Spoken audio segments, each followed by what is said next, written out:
আব্দুল্লাহ রহমান সামনে বাসা বসে এই বাবু দুটো ছেলে নিয়ে ওখানে গেল। আমি তখন বুঝতেছিলাম আমার সময় দিয়ে আমি হঠাৎ তার বাসায় গেলাম। আমার বাস রুমান স্বামী এই বাবুকে ঘুরেছিল।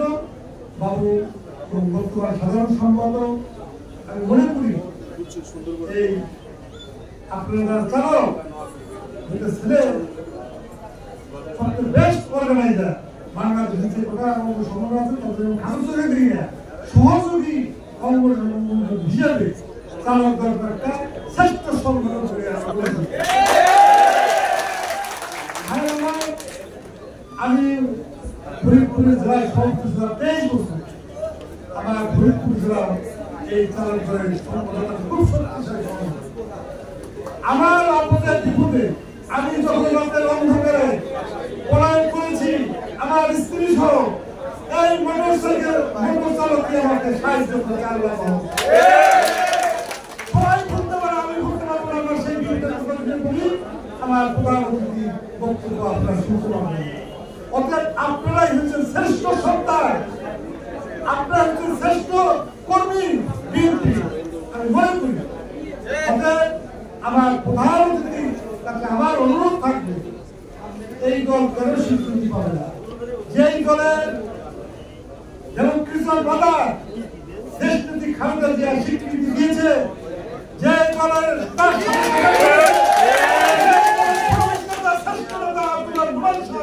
উপদেষ্টা যে দলের আমি একজন ক্ষুদ্র কর্মী হিসাবে আমি কয়েকটা অনুষ্ঠানে উপদেষ্টা হিসাবে সেই দল স্বীকৃতি না পাওয়ার কোনো কারণ না।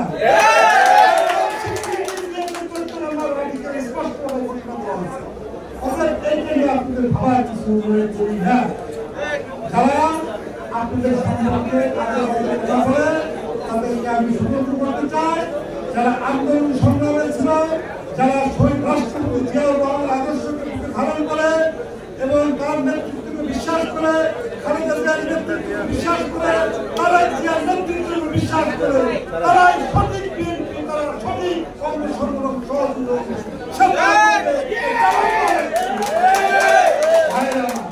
আমি একজন বীর মুক্তিযোদ্ধা, আমার সর্বশ্রেষ্ঠ পরিচয় এইটা। শহীদ রাষ্ট্রপতি জিয়াউর রহমান যখন স্বাধীনতা ঘোষণা করল, ঘোষণা করে উনি ফিরে যান না, রণাঙ্গন থেকে যুদ্ধ করেছে, যুদ্ধ করে 9 মাসে উনি দেশকে স্বাধীন করেছেন। বহুদলীয় গণতন্ত্র দিল, বহুদলীয় গণতন্ত্র করার পর কি হলো, এই দেশে বাকশাল শেষ হয়ে গেল। যার যার ভোট সেই দিবে। এই বহুদলীয় গণতন্ত্রের ভিতরে এই গণতন্ত্রের দল হলো বিএনপি, এই গণতন্ত্রের দল হলো বিএনপি, শান্তির দল হলো বিএনপি। আর ভরসা করে কাকে? আমার নেতা রাষ্ট্রপতি জিয়াউর রহমান। আমি ভরসা করে একমাত্র আল্লাহ তাআলাকে, আল্লাহর উপরে বিশ্বাস আর সার্বভৌমত্ব রক্ষা করা, গণতন্ত্রকে বিশ্বাস করা, এই ছিল আমাদের মূলনীতি। সেই নীতি নিয়ে আমরা চলেছি। 3.5 বছরে বাংলাদেশে যে সবুজ বিপ্লব ঘুরাই নিয়ে গেছে, এটার ইতিহাসে বিরল। আমি একটা কথা না বললেই নয়, সবুজ বিপ্লবের মাধ্যমে এই খাল কাটার মাধ্যমে কি করলেন, এই দেশে খুব খাদ্যের অভাব ছিল। যখন শহীদ জিয়ার ক্ষমতা প্রতিষ্ঠিত হলো, এই দেশে খাদ্যের কোনো অভাব ছিল না। আমরা চাল এক্সপোর্ট করতে পেরেছি, খাদ্যের কোনো অভাব ছিল না। সেই দল বিএনপি। বিএনপি কি করেছে? শিল্প বিপ্লব করেছে জিয়াউর রহমান।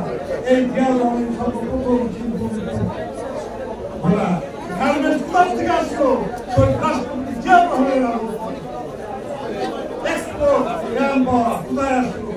1977 সালে জিয়াউর রহমান সাহেব সৌদি গেলে বাদশার কাছে, বাদশার কাছে গিয়ে কিছু নিম গাছের চারা নিয়ে তার সঙ্গে সাক্ষাৎ করলেন।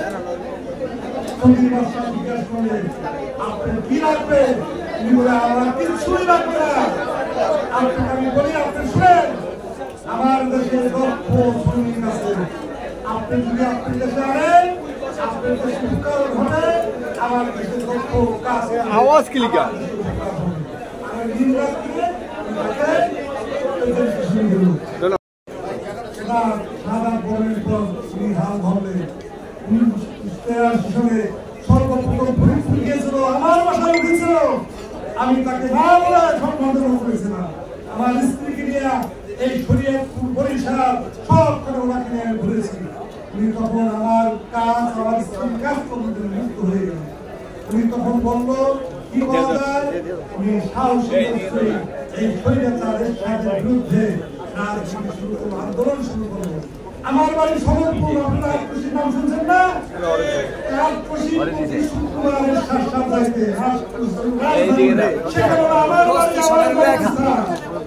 বাংলাদেশের সর্বপ্রথম 1986 সালে আমার নেতৃত্বে এই এরশাদে ছবি ওই অফিস থেকে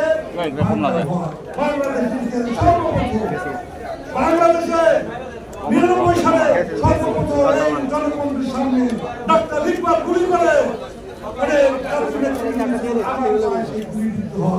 আমি একটু মুক্তিযুদ্ধ গুলিকে ভয় পাই না, জেলকে ভয় পাই না, মামলাকে ভয় পাই না। আমি 23 বছর সমাপ্ত করছি, কোন চাঁদাবাজি কারো কাছে করি না। আমার ফরিদপুরে অনেক ড্রাইভার এখানে আসছে। আমি চাঁদাবাজি করে রাজনীতি করি না, আমি কোন সন্ত্রাসী করি না।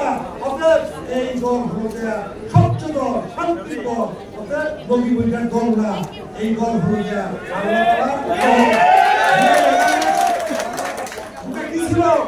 আপনারা জানেন একটা তাবিজ ছিল, তাবিজটা কি ছিল? 30 পারা কোরআন শরীফ।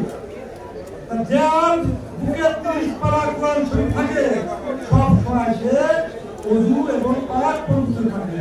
সেই পাক পবিত্র নেতার দলের একজন সদস্য হইয়া আমরা সকলে গর্ব মনে করি। সেই আল্লাহ তাকে জান্নাতে ফেরদৌস নসিব করুন।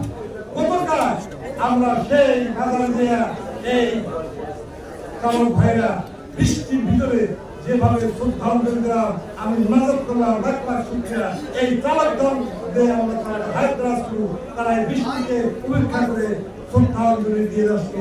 আমি তাদের সাথে থাকে, আমি ধন্যবাদ গর্বিত করে দিচ্ছি। আজকে আমাকে দিয়েছে, আমি আমার পক্ষ থেকে সবাইকে ধন্যবাদ জানাই। ভাইরা দেশ থেকে খালেদা দেখুন ক্ষমতা আসছে, কি করবে? সংসদীয় গণতন্ত্র, এই সংসদীয় গণতন্ত্র দেওয়ার পর সরকার গ্রহণ করে কে? দেশপতি খালেদা জিয়া। স্বচ্ছ নিরপেক্ষ নির্বাচন হয়েছিল দেশপতি খালেদা জিয়ার জন্য। আর বৌদ্ধী গণতন্ত্র যদি না হতো, শেখ হাসিনা আপনি কোথায় থাকতেন? আপনার বাড়ি কোথায় থাকতো? আপনি রাজনীতি করতে পারতেন না। রাজনীতি করার সবার সমান অধিকার দিয়েছে শুধু রাষ্ট্রপতি জিয়াউর রহমান, দেশপতি খালেদা জিয়া, তার সুযোগ্য সন্তান। আজকে যদি কেউ বাংলাদেশের সবচেয়ে কেউ যদি অত্যাচার অন্যায় বেশি হয়ে থাকে, সে কে হয়েছে? রাষ্ট্রপতি জিয়াউর রহমানের পরিবার। রাষ্ট্রপতি জিয়াউর রহমান পরিবার কি করেছে? আলফাত প্রমাণ শাহাদাত বরণ করেছে। আর তার বড় পুত্র দেশ দেশান্তর করেছে মিথ্যা মামলা দিয়ে। আবার মিথ্যা মামলা দিয়ে ৬০ বছর জেল ঢুকেছে। মানুষ কি করেছে? আল্লাহ বলেছে যে আল্লাহ গজব যখন পড়ে কেউ ঠেকাইতে পারে না। জুলাই থেকে আগস্ট পর্যন্ত যে আন্দোলন সংগ্রামে যারা শাহাদাত বরণ করেছে তাদেরকে আমি শ্রদ্ধার সহিত স্মরণ করছি। এই দেশে যারা স্বাধীনতার যুদ্ধে যারা শাহাদাত বরণ করেছে তাদেরকে আমি স্মরণ করছি শ্রদ্ধার সহিত। এই দেশের মুক্তিযোদ্ধারা শ্রেষ্ঠ সন্তান। এই দেশে যারা এই যে জুলাই আগস্টে যারা এই অঘোষিত আয়নাঘরকে আজকে অবমুক্ত করে আপনাদের সামনে প্রাণ খুলে কথা বলতেছি, তাদেরকে আমি স্মরণ করছি শ্রদ্ধার সহিত। ভাইরা আমার, আগামীতে নির্বাচনের কথা আমার ছোট ভাই বলেছে।